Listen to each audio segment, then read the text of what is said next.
जब से मैंने दीदी और जीजा जी को वो सब करते देखा है, तब से मेरे ख्याल में वही मंजर घूमने लगा था। आज रात भी मुझे नींद नहीं आ रही थी।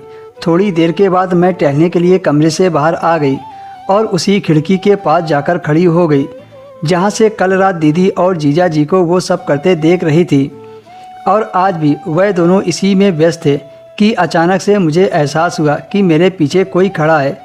मैंने फ़ौरन से मुड़कर देखा तो दीदी का देवर समीर मेरे पास ही खड़ा था। मुझे देखकर वह मुस्कुराने लगा।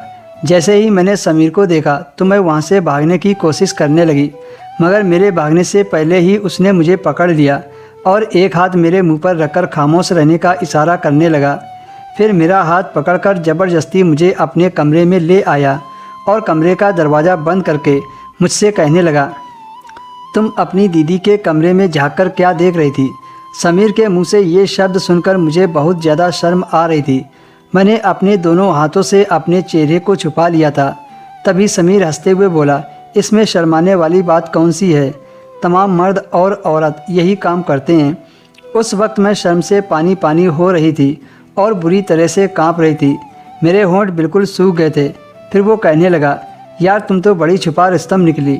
सुबह जब भैंस और भैंसा को एक साथ करते देखा था तब तो बड़ी शर्मीली बनने का नाटक कर रही थी, और अब अपनी बहन और जीजू को छुपकर देख रही हो। रेखा, मुझे तुमसे इस तरह की उम्मीद नहीं थी।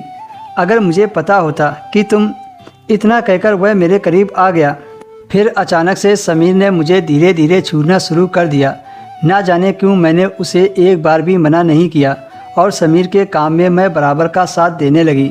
लेकिन मुझे इस बात की फिक्र हो रही थी, जैसे कुछ देर पहले मैं दूसरे कमरे में दीदी और जीजू की आवाज़ सुन रही थी, उसी तरह अगर हमने इस कमरे में कुछ किया तो वह भी हमारी आवाज़ को सुन सकते हैं। मैंने समीर के कान में धीरे से कहा, देखो दूसरे कमरे में दीदी और जीजा जी हैं और वह हमारी आवाज़ सुन लेंगे। जिस पर समीर को भी खतरे का एहसास होने लगा था। फिर वह उठकर खड़ा हो गया और मुझे भी खड़ा करके चलने को कहने लगा।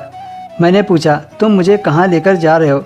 समीर ने बताया, तुम मेरे पीछे पीछे आओ। मैं समीर के पीछे पीछे चल दी। थोड़ी दूर पर एक कमरा था जो कि मेहमानों के लिए बनाया गया था। कमरे में पहुंचते ही समीर ने अंदर से लॉक लगा दिया था और फिर उसने मुझ पर ढेर सारा प्यार लुटाया। सुबह तक हम दोनों उसी कमरे में जी भरकर प्यार करते रहे। इसके बाद तो अब रोज़ ही इसी कमरे में चुपके से आ जाते और ऐसे ही प्यार करते थे। करीब 15 दिन तक यही सब चला।